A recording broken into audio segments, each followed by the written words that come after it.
ಈಗ ಮಾತಾಡ್ರಿ ಸರ್. ನಮಸ್ಕಾರ ರೀ ಸರ. ನಾವು ಹಗರನಹಳ್ಳಿ ತಾಲೂಕು ಬನ್ನಿಕಲ್ ಗ್ರಾಮದ ಮಂಜುನಾಥ್ ನಿವೃತ್ತ ಶಿಕ್ಷಕರು ಸರ್. ನಾವು ಈ ಕಬ್ಬು ಡಿಸೆಂಬರ್ 25ಕ್ಕೆ ನಾಟಿ ಮಾಡೀನಿ. 38032 ಕಂಪ್ನಿ ಇರೋದು, ಬೆಲ್ಲದ ರಾಜ ಅಂತ ಕಬ್ಬು. 83032 ಬೆಲ್ಲದ ರಾಜ ಅಂತೇಳಿ ಇದನ್ನ 5 ಅಡಿ ಅಗಲ ಮಾಡೀನಿ. ಸಾಲ ಗಿಡದಿಂದ ಗಿಡಕ್ಕೆ, ಸಸಿಯಿಂದ ಸಸಿಗೆ 2 ಅಡಿ ಮಾಡಿದ್ದೀನಿ. ಹೀಗಾಗಿ ನನಗೆ ಇದಕ್ಕೆ 1 ಎಕರೆಗೆ 14 ಚೀಲ ಕೂಬಾ ಸಾಯಿಲ್ ಕಂಡೀಷನರ್ ಗೊಬ್ಬರವನ್ನು ಕೊಟ್ಟೀನಿ. ಮತ್ತು ಸಾವಯವ ಇರ್ತಕ್ಕಂಥ ಪದಾರ್ಥ ಇದು ಯಾವ್ದು ಆರ್ಟಿಕಲ್ಚರ್ ಆಯಿಲ್ ಹಾಕಿದ್ದೀನಿ, ಬೂಸ್ಟ್ ಹಾಕಿದ್ದೀನಿ. ಸರ್ಕಾರಿ ಗೊಬ್ಬರ ಆಗಲಿ ಸರ್ಕಾರಿ ಔಷಧ ಯಾವುದೇ ಔಷಧವನ್ನು ನಾನು ಇದಕ್ಕೆ ಮುಟ್ಟಿಲ್ಲ. ನನ್ನ ಭೂಮಿ ನೋಡ್ರಿ ಎಷ್ಟು ಮೃದುವಾಗಿದೆ. ಇದು ಈ ಗೊಬ್ಬರ ಹಾಕೋದ್ರಿಂದ ಭೂಮಿ ತನ್ನ ಶಕ್ತಿಯನ್ನು ಕಳ್ಕೊಂಡಿರ್ತಕ್ಕಂಥದ್ದನ್ನು ಮರಳಿ ಪಡಿತಕ್ಕಂಥ ಶಕ್ತಿ ಈ ಗೊಬ್ಬರಕ್ಕೈತಿ. ಸರ್ಕಾರಿ ಗೊಬ್ಬರ ಆಗಿಬಿಟ್ರೆ ಪೆಡಸ್ ಬರ್ತೈತಿ. ಇದು ಮೃದುವಾಗಿರ್ತಕ್ಕಂಥ ಮಣ್ಣಿಗೆ ಮೃದುತ್ವವನ್ನು ಕೊಡ್ತೈತಿ, ಜೀವನವನ್ನು ವೃದ್ಧಿಗೊಳಿಸ್ತಕ್ಕಂಥ ದೃಷ್ಟಿ ಇಟ್ಕೊಂಡು ಈ ಗೊಬ್ಬರವನ್ನು ನಾನು ಮಾಡೀನಿ. ಈ ರೀತಿಯಾಗಿ ನಂದು 3.5 ಎಕರೆ ಕಬ್ಬು ಈ ಒಂದು ಗಣ್ಣಿನಲ್ಲಿ ಸುಮಾರು 18 ತನ ಐತೆ ನೋಡ್ರಿ. 18 ಇದು ಇದೆ, ಏನು ಗಣ್ಣು 18 ಗಣ್ಣು ಈ ತರವಾಗಿ ಎಲ್ಲ ಸುಲಿಸಿ 1 2 3 4 5 6 7 8 9 10 11 12 13 14 15 16 17 18 ತನ ಇದೆ. ಇನ್ನು 4 ತಿಂಗಳು ಟೈಮ್ ಇದೆ ಸರ್ ಇದಕ್ಕೆ. ಇದು ಒಂದು 20 22 ಬರ್ಬೋದು. ಮತ್ತೆ ನಾ ಇದರಲ್ಲಿ ಮಡಿಗಬ್ಬು ಅಂತ ಬರ್ತೈತ್ರಿ. ಮಡಿಗಬ್ಬು ಅಂತಂದ್ರೆ ಇಲ್ಲಿ ಐತಿ ನೋಡಿ ಸರ್, ಇದು ಮಡಿಗಬ್ಬಿದು ಈ ತರವಾಗಿ ಬರ್ತೈತಿ. ಇದು ಒಂದು ಕೋಲಿ ಬರ್ತೈತ್ರಿ. ಇದು ಒಂದು ಮಡಿಗಬ್ಬಿನ ಲೆಕ್ಕ ಹಾಕಿದ್ರೆ ಇದು ಸಹ ಒಳ್ಳೆ ಇಳುವರಿ ಬರ್ತಕ್ಕಂಥ ಒಂದು ಕಲ್ಪನೆ ಇಟ್ಕೊಂಡು ಗೊಬ್ಬರ ಆ ಥರವಾಗಿ ತನ್ನ ಉಪಯೋಗ ಮಾಡ್ಕೊಂಡು ಮತ್ತೆ ಮರಿಗಳನ್ನು ಕೊಡ್ತಾ ಇದೆ. ಆದ್ದರಿಂದ ಈ ಗೊಬ್ಬರ ನನಗೆ ತೃಪ್ತಿ ಅನಿಸೈತಿ. ದಯಮಾಡಿ ರೈತರು ತಮ್ಮ ಹೊಲವನ್ನು ಉಳಿಸಬೇಕಂದ್ರೆ, ಭೂಮಿಯ ಒಂದು ಸತ್ವವನ್ನು ಉಳಿಸಬೇಕಂದ್ರೆ ಈ ಗೊಬ್ಬರವನ್ನು ಹಾಕಿ ಒಳ್ಳೆ ಫಲವನ್ನು ನಾವು ಪಡಿಬಹುದು ಅಂತಕ್ಕಂಥದ್ದು ನನ್ನ ಅಭಿಪ್ರಾಯ. ಜನವರಿ 2025ರಲ್ಲಿ ಕೃಷಿಯ ವೆಚ್ಚಗಳು ಮತ್ತು ಮಣ್ಣು ಮತ್ತು ಸಮಾಜಕ್ಕೆ ಆಗುವ ಪ್ರಯೋಜನಗಳನ್ನು ಎಚ್ಚರಿಕೆಯಿಂದ ಮೌಲ್ಯಮಾಪನ ಮಾಡಿದ ನಂತರ ಅವರು ಸಾವಯವ ಕೃಷಿಗೆ ತಮ್ಮ ಪ್ರಯಾಣವನ್ನು ಪ್ರಾರಂಭಿಸಿದರು. ಅವರು ಯಾವುದೇ ರಾಸಾಯನಿಕ ಗೊಬ್ಬರಗಳನ್ನು ಬಳಸದೆ ಕಬ್ಬು, ತೊಗರಿ, ಸೌತೆಕಾಯಿ ಮತ್ತು ಇತರ ಹಲವು ಬೆಳೆಗಳನ್ನು ಬೆಳೆಸಲು ಪ್ರಾರಂಭಿಸಿದರು. ಅವರು ತಮ್ಮ ಹೊಲಗಳನ್ನು ಪೋಷಿಸಲು ಕೂಬಾ ಸಾಯಿಲ್ ಕಂಡೀಷನರ್, ಕೂಬಾ ಸಾಯಿಲ್ ಬೂಸ್ಟರ್ ಮತ್ತು ಕೂಬಾ ಸ್ಪ್ರೇಗಳನ್ನು ಮಾತ್ರ ಅವಲಂಬಿಸಿದ್ದರು. ಜುಲೈ 2025ರಲ್ಲಿ ಅವರು ತಮ್ಮ ಪ್ರಗತಿ ವಿಡಿಯೋವನ್ನು ಹಂಚಿಕೊಂಡರು ಮತ್ತು ಇಂದು ಸೆಪ್ಟೆಂಬರ್ 2025ರಲ್ಲಿ ಅವರು ಮತ್ತೊಮ್ಮೆ ಫಲಿತಾಂಶಗಳನ್ನು ಹೆಮ್ಮೆಯಿಂದ ಹಂಚಿಕೊಳ್ಳುತ್ತಾರೆ. ತೀವ್ರ ಬೇಸಿಗೆ ಮತ್ತು ಭಾರೀ ಮಳೆಯ ಸವಾಲುಗಳ ಹೊರತಾಗಿಯೂ ಎತ್ತರವಾಗಿ ಮತ್ತು ಆರೋಗ್ಯಕರವಾಗಿ ನಿಂತಿರುವ ಬಲವಾದ ಕಬ್ಬಿನ ಬೆಳೆ. ಸಾವಯವ ಕೃಷಿಗೆ ಸಮಯ ಬೇಕು ಎಂಬ ಹಳೆಯ ನಂಬಿಕೆ ಹಳತಾಗಿದೆ ಎಂಬುದಕ್ಕೆ ಇದು ಜೀವಂತ ಪುರಾವೆಯಾಗಿದೆ. ಹೊಸ ಮಂತ್ರ ಸ್ಪಷ್ಟವಾಗಿದೆ. ಸಾವಯವ ಸಮತೋಲಿತ ಒಳಹರಿವು ಮೊದಲ ಬೆಳೆಯಿಂದಲೇ ಫಲಿತಾಂಶವನ್ನು ನೀಡುತ್ತದೆ. ಹವಾಮಾನ ಬದಲಾವಣೆ, ಮಣ್ಣಿನ ಅವನತಿ ಮತ್ತು ಆಹಾರ ಅಭದ್ರತೆಯ ಇಂದಿನ ಯುಗದಲ್ಲಿ ಸಾವಯವ ಕೃಷಿ ಕೇವಲ ಒಂದು ಆಯ್ಕೆಯಲ್ಲ, ಅದು ಮುನ್ನಡೆಯುವ ಏಕೈಕ ಮಾರ್ಗವಾಗಿದೆ. ಹತ್ತಿರದ ರೈತರು ಭೇಟಿ ನೀಡಲು ಸ್ವಾಗತ. ಎಲ್ಲರಿಗೂ ಸುಸ್ಥಿರ ಮತ್ತು ಆರೋಗ್ಯಕರ ಭವಿಷ್ಯದತ್ತ ಕೊಂಡೊಯ್ಯುತ್ತಿರುವ ಶ್ರೀ ಮಂಜುನಾಥ್ ಅವರಂತಹ ರೈತರನ್ನು ಆಚರಿಸೋಣ ಮತ್ತು ಬೆಂಬಲಿಸೋಣ. ಆರೋಗ್ಯಕರ ಮಣ್ಣು, ಆರೋಗ್ಯಕರ ಬೆಳೆ, ಆರೋಗ್ಯಕರ ಭವಿಷ್ಯ. ರೈತ ಬಾಳೆ ಬೆಳಗಲಿ, ನಾಡು ಬೆಳಗಲಿ. ಧನ್ಯವಾದಗಳು ಸರ್. ಇದು 1 ಎಕರೆನಾ 2 ಎಕರೆನಾ? ಇದು 1.5 ಎಕರೆ ತೊಗರಿ. 1.5 ಎಕರೆ. ಈಗ ತೊಗರಿ ಯಾವ್ದು ಬಿತ್ತಿದ್ದೀರಾ ನೀವು? ಇದು ನಾವು ಗುಲ್ಬರ್ಗದಿಂದ ತರಿಸಿರ್ತಕ್ಕಂಥದ್ದು ದೇಶೀಯ ತೊಗರಿ ಅಂತ. ಎಷ್ಟು ಬ್ಯಾಗ್ ಗೊಬ್ಬರ ಹಾಕಿದ್ರ ಸರ್ ಇದಕ್ಕೆ? ಇದಕ್ಕೆ 5 ಬ್ಯಾಗ್ ಹಾಕಿನಿ. 2 ಸೌತಿಗೆ ಹಾಕಿದ್ದೀನಿ, 3 ಬ್ಯಾಗ್ ನಮ್ಮ ತೊಗರಿ ಸಾಲಿಗೆ ಹಾಕಿದ್ದೀನಿ. Total 5 bag with drip. Okay ಸರಿ. ನಿಮ್ಗೆ ಹೆಂಗ ಚಲೋ ಅನ್ಸ್ತಕ್ಕಂಥದ್ದು? ಈ ಸರ್ಕಾರಿ ಗೊಬ್ಬರ ಹಾಕೋದು ಅಂತ ಖರ್ಚಿಗಿಂತ ಈ ಸಾವಯವ ಗೊಬ್ಬರದಿಂದ ಬಹಳ ಖರ್ಚು ಕಡಿಮೆ ಆಗ್ತೈತಿ. ಅರ್ಧಕ್ಕರ್ಧ ಕಮ್ಮಿ ಆಗ್ತೈತಿ. ನಮಸ್ಕಾರ ರೀ ಸರ್. ಇದು ವಿಜಯನಗರ ಜಿಲ್ಲಾ ಹಗರಿಮಳ್ಳಿ ತಾಲೂಕು ಬನ್ನಿಕಲ್ ಗ್ರಾಮ. ನಾವು ನೀವು ಮಂಜುನಾಥ್ ಅಂತ ನಿವೃತ್ತ ಶಿಕ್ಷಕರು ಸಾವಯವ ಗೊಬ್ಬರದ ಸಹಾಯದಿಂದ ಮೆಕ್ಕೆಜೋಳವನ್ನ ನಾನು ಹಾಕಿದ್ದೀನಿ. ಸುಮಾರು 12 ದಿನ ಆಯ್ತು. ಇದಕ್ಕ 2.5 ಚೀಲ ಹಾಕಿದ್ದೀನಿ. ಇಷ್ಟ ಹೊಲಕ್ಕ ಹಾಕಿ ನಾನು ಬಿತ್ತಿಗೆನ ಮಾಡೀನಿ. ಇಷ್ಟು ಚೆನ್ನಾಗಿ ನಾಟಿಗೆ ಬಂದಿದೆ. ಈ ಸಾವಯವ ಗೊಬ್ಬರ ಬಹಳ ಖರ್ಚು ಕಡಿಮೆ ಬರೋದ್ರಿಂದ ಇದನ್ನ ಎಲ್ಲರೂ ಮಾಡ್ಬೇಕಂತ ನಾನು ರಿಕ್ವೆಸ್ಟ್ ನಮ್ಮಲ್ಲಿ ರೈತರಲ್ಲಿ. ನೋಡ್ರಿ ಬೆಳೆ ಹೆಂಗ್ ಬಂದಿದೆ.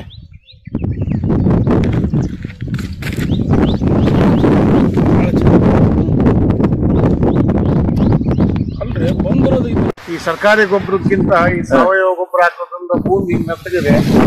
ಭೂಮಿಯ ಒಂದು ಆಯುಷ್ಯ ಹೆಚ್ಚಿಗೆ ಆಗ್ತದೆ. ಈಗ ಎಲ್ಲ ಸರ್ಕಾರಿ ಗೊಬ್ಬರದಿಂದ ಎಲ್ಲ ಭೂಮಿ ಬೆಳಸಾಗಿಬಿಟ್ಟು ಬೆಳೆ ಉತ್ತರ ಬರಲ್ಲ ಅಂತಕ್ಕಂಥದ್ದನ್ನ ಈಗ ಗೊಬ್ಬರ ಹಾಕಿದ್ರಿಂದ ಕಂಡ್ಕೊಂಡಿನಿ. ಅದಕ್ಕೆ ದಯಮಾಡಿ ಎಲ್ಲರಿಗೂ ಹೇಳ್ತಾ ಇದೀನಿ. ಇವನ್ನ ಆರ್ಗಾನಿಕ್ ಗೊಬ್ಬರ ಹಾಕಿರೋದ್ರಿಂದ ಭೂಮಿಯನ್ನ ನಾವು ಉಳಿಸ್ದಂಗ ಆಕತಿ. ಸರ್ಕಾರಿ ಗೊಬ್ಬರ ಹಾಕೋದ್ರಿಂದ ಭೂಮಿಯನ್ನ ಕಳ್ಕೊಬೇಕಾಕತಿ ಅಂತಕ್ಕಂಥ ತೀರ್ಮಾನ ನನಗೆ ಬಂದಿದೆ. ನಾನು ಈ ನನ್ನ ವ್ಯವಸಾಯದಲ್ಲಿ ಈ ಒಂದು ಕಾಳು ಸರ್ಕಾರಿ ಗೊಬ್ಬರ ಹಾಕಲ್ಲ ಅಂತ ತೀರ್ಮಾನ ಮಾಡಿ ಮುಂದೆ ಮೆಕ್ಕೆಜೋಳ ತೊಗರಿ ಏನೋ ಹಾಕ್ಲಿ ಸಾವಯವದಲ್ಲೇ ಮಾಡ್ತೀನಿ. ಆಮೇಲೆ ಸರ್ ನಮಸ್ಕಾರ ರೀ. ನಮಸ್ಕಾರ. ಯಾವ ಊರು ಸರ್ ಇದು?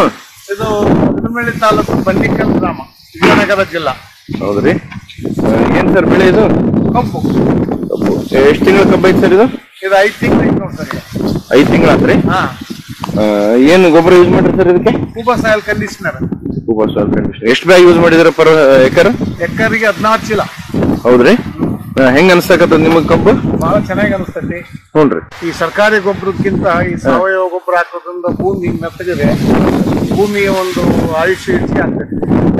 ಈಗ ಎಲ್ಲ ಸರ್ಕಾರಿ ಗೊಬ್ಬರದಿಂದ ಎಲ್ಲ ಭೂಮಿ ಬೆಳಸಾಗಿಬಿಟ್ಟು ಬೆಳೆ ಉತ್ತರ ಬರಲ್ಲ ಅಂತಕ್ಕಂಥದ್ದನ್ನ ಈಗ ಗೊಬ್ಬರ ಹಾಕಿದ್ರಿಂದ ಕಂಡ್ಕೊಂಡಿನಿ.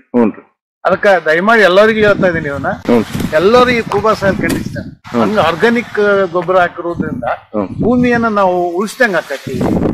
ಸರ್ಕಾರಿ ಗೊಬ್ಬರ ಹಾಕೋದ್ರಿಂದ ಭೂಮಿಯನ್ನ ಕಳ್ಕೊಬೇಕಾಕತಿ ಅಂತಕ್ಕಂಥ ತೀರ್ಮಾನ ನನಗೆ ಬಂದಿದೆ. ನಾನು ಈ ನನ್ನ ವ್ಯವಸಾಯದಲ್ಲಿ ಈ ಒಂದು ಕಾಳು ಸರ್ಕಾರಿ ಗೊಬ್ಬರ ಹಾಕಲ್ಲ ಅಂತ ತೀರ್ಮಾನ ಮಾಡಿ ಮುಂದೆ ಮೆಕ್ಕೆಜೋಳ ತೊಗರಿ ಏನೋ ಹಾಕ್ಲಿ ಸಾವಯವದಲ್ಲೇ ಮಾಡ್ತೀನಿ. ಆಮೇಲೆ ಎಷ್ಟು ಗಣ್ ಬಿಟ್ಟಿದೆ ಸರ್ ಈಗ? 5 ತಿಂಗಳಿಗೆ? 5 ತಿಂಗಳಿಗೆ 6 ಗಣ್ಣು ಐತೆ ಸರ್. ಹೌದ್ರಿ. ದಪ್ಪ ಸರ್? ಚೆನ್ನಾಗಿದೆ. ಒಂದು ಮಡ್ಲಿಗಾವ್ ಆಕಾರದಲ್ಲಿ ಬರ್ತದೆ. ನಿಮ್ಗೆ ಚೆನ್ನಾಗಿ ಅನ್ಸ್ಲಿಕ್ಕತ್ತದಲ್ರಿ? ತುಂಬಾ ತೃಪ್ತಿ. ಬಹಳ ಚೆನ್ನಾಗಿದೆ. ಬಹಳ ಚೆನ್ನಾಗಿದೆ. ಗೊಬ್ಬರ ಹಿಂಗ್ ನೀಟಾಗಿ ಕೆಲಸ ಮಾಡುತ್ತಲ್ಲ? ಬಹಳ ಚೆನ್ನಾಗಿ ಕೆಲಸ ಮಾಡ್ತೀವಿ. ಇದು ಬಿಟ್ಟು ಮತ್ತೇನ್ ಬೇರೆ ಬೇರೆ ಬೆಳೆ ಮಾಡಿದಿರ ನೀವು ಈಗ? ಈಗ ನಾವೀಗ ಸದ್ಯ ಮೆಕ್ಕೆಜೋಳಕ್ಕೆ ಹೊಲ ಹದ ಮಾಡಕತ್ತೀವಿ. ಓಕೆ. ಆಮೇಲೆ ತೊಗರಿಗೆ ಹೊಲ ಹದ ಮಾಡಕತ್ತೀವಿ. ಅದಕ್ಕೆ ಎಕರೆಗೆ 3 ಚೀಲ ಸಾವಯವ ಗೊಬ್ಬರ, ಈಗ ಗೋಬರ್ ಸಾಯಿಲ್ ಕಂಡೀಷನರ್ ಗೊಬ್ಬರ ಇದೆಲ್ಲ 3 ಚೀಲ ಉಜ್ಬಿಟ್ಟು ಬಿತ್ತನೆ ಮಾಡಿಬಿಟ್ರೆ ಮತ್ತೆ ಪೂರ್ವ ನಾವು ಯಾವ್ದು ಹಾಕಂಗೇ ಇಲ್ಲ. ಒಳ್ಳೆ ಚೆನ್ನಾಗಿ ಬರತಕ್ಕಂಥದ್ದು ನಮಗೆ ಈ ಕಬ್ಬಿಗೆ ಗೊಬ್ಬರ ಹಾಕಿದ್ರಿಂದ ಮನಗಂಡಿವಿ. ಆದ್ರಿಂದ ನಾವು ಯಾವುದೇ ಸರ್ಕಾರಿ ಗೊಬ್ಬರ ಯೂಸ್ ಮಾಡದೆ ನಾವು ಗೋಬರ್ ಸಾಯಿಲ್ ಕಂಡೀಷನರ್ ಅನ್ನೇ ಆರ್ಗ್ಯಾನಿಕ್ ಗೊಬ್ಬರವನ್ನೇ ಉಪಯೋಗ ಮಾಡ್ಬೇಕಂತ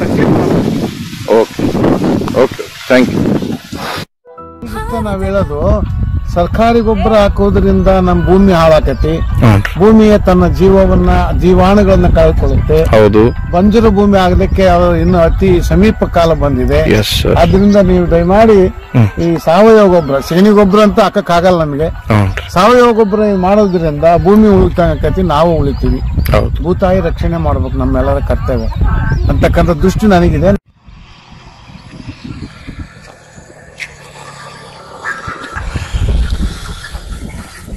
ಸರ್ ನಮಸ್ತೆ. ನಮಸ್ಕಾರ ರೀ. ಸರ್ ಇದು ಯಾವ ಊರು? ಇದು ವಿಜಯನಗರ ಜಿಲ್ಲಾ ಹರಮಳ್ಳಿ ತಾಲೂಕು ಬಂಡಿಕಲ್ ಗ್ರಾಮ ಸರ್. ಹೌದ್ರಿ. ಏನ್ ಹಾಕಿರಿ ಸರ್ ನಿಮ್ ಮೂಲಕ? ನಾವು ಮೂಲಕ ಈ ವರ್ಷ ನಾವು ಕಬ್ಬು ಹಾಕಿದೀವ್ರಿ. ಹೌದ್ರಿ. ಇದು ಎಷ್ಟು ಎಕರೆ ಇದೆ ಸರ್ ಇದು ಪ್ಲಾಟ್? 3.5 ಎಕರೆ ಆಗ್ತೈತ್ರಿ. ಹೌದ್ರಿ. ಇದು ಗೊಬ್ಬರ ಯಾವ್ದು ಯೂಸ್ ಮಾಡ್ರಿ ಸರ್ ಇದಕ್ಕ ಕೂಬಾ ಸಾಯಿಲ್ ಕಂಡೀಷನರ್ ಅಂತೇಳಿ. ಹೌದು ಸರ್. ನಮ್ಮ ಸರ್ ರಾಜೇಂದ್ರ ಸರ್ ಗುಲ್ಬರ್ಗದಿಂದ ರೆಕಮೆಂಡು. ಅದಕ್ಕೆ ನಮ್ಮ ಇಲ್ಲಿ ಅಡಗಲಿರ್ತಕ್ಕಂಥ ಮಾದೇವ್ ತಾತ್ ಅಂತ ಅದಾರ ಅವರು ಒಂದು ಹೇಳಿಕೆ ಪ್ರಕಾರ ಆ ಭೂಮಿಗೆ ರಾಸಾಯನಿಕ ಗೊಬ್ಬರ ಕೊಡುವುದರಿಂದ ಅದು ಪೆಡಸಾಕತಿ, ಚೆನ್ನಾಗಿ ಬೆಳೆಯೋದಿಲ್ಲ ಅಂತಕ್ಕಂಥ ಭಾವನೆ ನನಗೂ ಬಂದು ನಾನು ಇದನ್ನ ಕೂಬಾ ಸಾಯಿಲ್ ಕಂಡೀಷನರ್ ಹಾಕ್ಲಿಕ್ಕೆ ಮನಸ್ಸು ಬಂತು. ಅದಕ್ಕೆ ನಾನು 1 ಎಕರೆಗೆ 3400 ಬೀಜದ ಸಸಿಯನ್ನ ಸಿಗುಣಿಸಿಯಿಂದ ತರಿಸಿನಿ. ಬಿಜಾಪುರ ಜಿಲ್ಲಾ ಅಫಜಲ್ಪುರ್ ತಾಲೂಕಿನಾಗಿಂದ, ಬದಲಾಪುರ ತಾಲೂಕಿನಿಂದ. ಹೀಗಾಗಿ ನನಗೆ ಇದು ಬಹಳ ತೃಪ್ತಿ ಅನ್ಸತ್ತೆ. ಹೌದು ಸರ್. ಈಗ ಇದು ಹಚ್ಚಿ ಮೇಲೆ ಒಂದು ಎಕರೆಗೆ 8 ಚೀಲ ಹಾಕ್ಬೇಕು ಅಂತ ಹೇಳಿ ಅವ್ರು ರೆಕಮೆಂಡ್ ಮಾಡಿದ್ರು. ನಮ್ಮ ಮಾದೇವ್ ವೀರಾಪುರದವರು ಮತ್ತೆ ಸಾರು. ಅದೇ ಪ್ರಕಾರ ಮೊನ್ನೆ ನಾನು 22 ಚೀಲ ಗೊಬ್ಬರ ಇದಕ್ಕೆ ಹಾಕಿದೀನಿ ಈಗಾಗ್ಲೇ. ಹೌದ್ರಿ. ಈಗ ನಿಮಗ ಹಾಕಿದ ಮೇಲೆ ಎಷ್ಟು ದಿನ ಆಯ್ತು ಸರ್ ಇವಾಗ ಹಾಕಿ? ಈಗ ಹಾಕಿ 4 ದಿನ ಆಗಿದೆ. ಹೊಲದಾಗ ಅಡ್ಡಾಡಿದ್ರೆ ಹೂ ಮೇಲೆ ಅಡ್ಡಾಡಿದ ಹಾಕತ್ತೆ. ಹೌದ್ರಾ? ಬಹಳ ಮೆತ್ತಗೆ ಆಗಿದೆ. ಇಲ್ಲಿ ನೋಡ್ರಿ, ಇಲ್ಲಿ ನೋಡ್ರಿ ಎಷ್ಟು ಚೆನ್ನಾಗಿ ಮೆತ್ತಗಾಗಿದೆ. ಇಲ್ಲಪ್ಪ ಅಂದ್ರೆ ಶಟಗನ್ ಎಲ್ಲ ಎಂಡಿ ಕಿತ್ತು ಬಿಟ್ಟು ನೋಡ್ರಿ ಇದು ಹೊಲ. ಹೌದಲ್ರಿ? ಈಗ ನಿಮ್ಗೆ ಸ್ಯಾಟಿಸ್ಫೈ ಆಯ್ತಲ್ಲ ಸರ್ ಗೊಬ್ಬರ ಇದು? ಬಹಳ ಸ್ಯಾಟಿಸ್ಫ್ಯಾಕ್ಷನ್ ಇದೆ. ಇವಾಗ ಹಾಕಿ 4 ದಿನಕ್ಕೆ ನಿಮ್ಗೆ ಸ್ಯಾಟಿಸ್ಫ್ಯಾಕ್ಷನ್ ಇದೆ? Okay okay okay. ನೀವು ಈಗ ರೈತರಿಗೆಲ್ಲ ಏನ್ ಹೇಳ್ಬೇಕಂತ ಇಷ್ಟಪಡ್ತೀರಿ ನೀವು? ನಾವ್ ಹೇಳೋದು, ಸರ್ಕಾರಿ ಗೊಬ್ಬರ ಹಾಕೋದ್ರಿಂದ ನಮ್ ಭೂಮಿ ಹಾಳಾಕತಿ. ಭೂಮಿಯ ತನ್ನ ಜೀವಾಣುಗಳನ್ನ ಕಳ್ಕೊಳ್ಳುತ್ತೆ. ಹೌದು. ಬಂಜರು ಭೂಮಿ ಆಗ್ಲಿಕ್ಕೆ ಇನ್ನು ಅತಿ ಸಮೀಪ ಕಾಲ ಬಂದಿದೆ. ಆದ್ರಿಂದ ನೀವು ದಯಮಾಡಿ ಈ ಸಾವಯವ ಗೊಬ್ಬರ, ಸಗಣಿ ಗೊಬ್ಬರ ಅಂತ ಹಾಕಕ್ಕಾಗಲ್ಲ ನಮಗೆ. ಸಾವಯವ ಗೊಬ್ಬರ ಮಾಡೋದ್ರಿಂದ ಭೂಮಿ ಉಳಿತಾಕತಿ, ನಾವು ಉಳಿತೀವಿ. ಭೂತಾಯಿ ರಕ್ಷಣೆ ಮಾಡ್ಬೇಕು, ನಮ್ಮೆಲ್ಲರ ಕರ್ತವ್ಯ ಅಂತಕ್ಕಂಥ ದೃಷ್ಟಿ ನನಗಿದೆ. ನನ್ನ ತಾಯಿ ಭೂದೇವಿ, ನಿನ್ನ ಪ್ರಾರ್ಥಿಸುತ್ತೇವೆ. ನಿನ್ನ ಮಡಿಲಲ್ಲಿ ಜೀವನದ ಬೀಜ ಬಿತ್ತುತ್ತೇವೆ. ನಿನ್ನ ಮಣ್ಣಿನಲ್ಲಿ ನಮ್ಮ ಜೀವನ ನೆಲೆಸಿದೆ. ನಿನ್ನ ಕಾಪಾಡಿದರೆ ನಮಗಾಗಿ ಆರೋಗ್ಯಕರ ಆಹಾರ ಬೆಳೆ. ನಾವು ಸಾವಯವ ಕೃಷಿಕರು, ಸಾವಯವ ನಮ್ಮ ಪ್ರಾರ್ಥನೆ. ನಮ್ಮ ಸಂಪ್ರದಾಯವನ್ನು ಮರೆತಿಲ್ಲ, ನಮ್ಮ ಭೂತಾಯಿ ಮರೆತಿಲ್ಲ. ಕೂಬಸೈಲ್ ಕಂಡೀಷನರ್ ಎಲ್ಲ ಲಘು ಮತ್ತು ಸೂಕ್ಷ್ಮ ಪೋಷಕಾಂಶಗಳೊಂದಿಗೆ ಬಲವರ್ಧಿತವಾಗಿರುವ ಏಕೈಕ ಗೊಬ್ಬರ. ಸಸ್ಯದ ಅವಶ್ಯಕತೆಗಳಿಗೆ ಅನುಗುಣವಾಗಿ ಪೋಷಕಾಂಶಗಳನ್ನು ನೀಡುತ್ತದೆ. ವಿಸ್ತೃತ ಜೀವಿತಾವಧಿ ಹೊಂದಿದೆ. ತೇವಾಂಶವನ್ನು ಸಂಗ್ರಹಿಸಿ ನೀರಿನ ಕೊರತೆಯಲ್ಲಿಯೂ ತಾಪಮಾನ ಹೆಚ್ಚಾದರೂ ಹಸಿರು ಬೆಳೆ ಚೈತನ್ಯವನ್ನು ನೀಡುವ ಜೀವಧಾರೆ.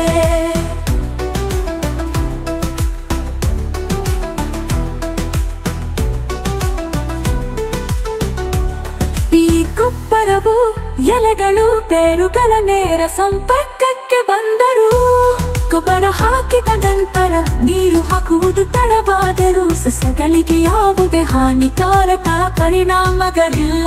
ಆರೋಗ್ಯಕರ ಮಣ್ಣು ಆರೋಗ್ಯಕರ ಸಸ್ಯದ ಆಧಾರವಾಗಿದೆ.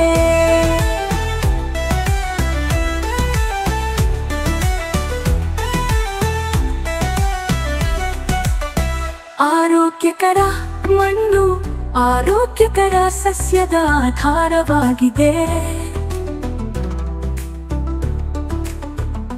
ಆರೋಗ್ಯಕರ ಸಸ್ಯವು ಹವಾಮಾನ ಬದಲಾವಣೆಗಳು, ಕೀಟಗಳು ಮತ್ತು ರೋಗಗಳ ಸಂದರ್ಭದಲ್ಲಿ ತನ್ನನ್ನು ತಾನೇ ರಕ್ಷಿಸಿಕೊಳ್ಳುವ ಸಾಮರ್ಥ್ಯವನ್ನು ಹೊಂದಿದೆ. ಕೂಬಸೈಲ್ ಕಂಡೀಷನರ್ ಯಾವುದೇ ಮಣ್ಣು, ನೀರು ಅಥವಾ ಹವಾಮಾನಕ್ಕೆ ಸೂಕ್ತ. ಎಲ್ಲ ಬೆಳೆಗಳಿಗೆ ವೆಚ್ಚ ಪರಿಣಾಮಕಾರಿ ಸಾವಯವ ಕೃಷಿ. ಬೇರೆ ಯಾವುದೇ ಗೊಬ್ಬರ ಬೇಕಿಲ್ಲ. ಕೂಬಸೈಲ್ ಬೂಸ್ಟರ್ ಬೀಜ ಸಂಸ್ಕರಣೆ, ಬೇರುಗಳ ಸುರಕ್ಷತೆ ಮತ್ತು ಬೆಳವಣಿಗೆಗೆ. ಕೂಬ ಮೋಟರ್ ಕಡಿಮೆ ಬೆಳಕಿನಲ್ಲಿ ಉಳಿಯುತ್ತೆ ಬೆಳವಣಿಗೆಯ ಸಹಕಾರ. ಹೂ ಬಿಡುವಿಕೆ, ಹೂ ಮತ್ತು ಹಣ್ಣು ಇಳುವರಿಯನ್ನು ಹೆಚ್ಚಿಸಲು. ನ್ಯಾಚುರಲ್ ಹಾರ್ಟಿಕಲ್ಚರ್ ಆಯಿಲ್ ನಮ್ಮ ಭೂತಾಯಿಗೆ ವಿಷವಲ್ಲ. ಗಿಡಮರಗಳಿಗೆ ಅಥವಾ ಅದರ ಹಣ್ಣುಗಳಿಗೆ ಎಂದಿಗೂ ವಿಷವಲ್ಲ. ನೈಸರ್ಗಿಕ ಕೀಟರೋಗ ತಡೆಗಟ್ಟುವ ಸಹಾಯಕ. ಇದಕ್ಕೆ ಜೊತೆಯಾಗಿ ಕೀಟರೋಗ ತಡೆಯಲು ಒಡನಾಡಿ ಸಸ್ಯಗಳನ್ನು ಬಳಸಿ. ಈ ಪರಿಸರ ನಮ್ಮ ಸ್ನೇಹಿತ, ನಮ್ಮ ಪೂರ್ವಜರ ಬುದ್ಧಿವಂತಿಕೆ. ಪರಿಸರ ಸ್ನೇಹಿಯಾಗಿರುವುದು ಎಂದರೆ ನಿಮ್ಮ ಪ್ರಯೋಜನಕ್ಕಾಗಿ ಪ್ರಕೃತಿಯನ್ನು ಬಳಸುವುದು, ಹಾಗೆಯೇ ಕೃಷಿ ವೆಚ್ಚವನ್ನು ಕಡಿಮೆ ಮಾಡುವುದು. ಆರೋಗ್ಯಕರ ಪೌಷ್ಟಿಕ ಆಹಾರವನ್ನು ಒದಗಿಸಿ ಅನ್ನದಾತ ಎಂಬ ಹೆಸರನ್ನು ಶ್ರೀಮಂತಗೊಳಿಸಿ. ಭೂದೇವಿ ಮಡಿಲಲ್ಲಿ ಭಾರತವು ಜಗತ್ತಿಗೆ ಆದರ್ಶವಾಗಲಿ. ಭೂದೇವಿಯ ಮಡಿಲಲ್ಲಿ ಸಾವಯವ ಕೃಷಿಯ ಪರಂಪರೆಯ ಬೆಳೆಯಲಿ.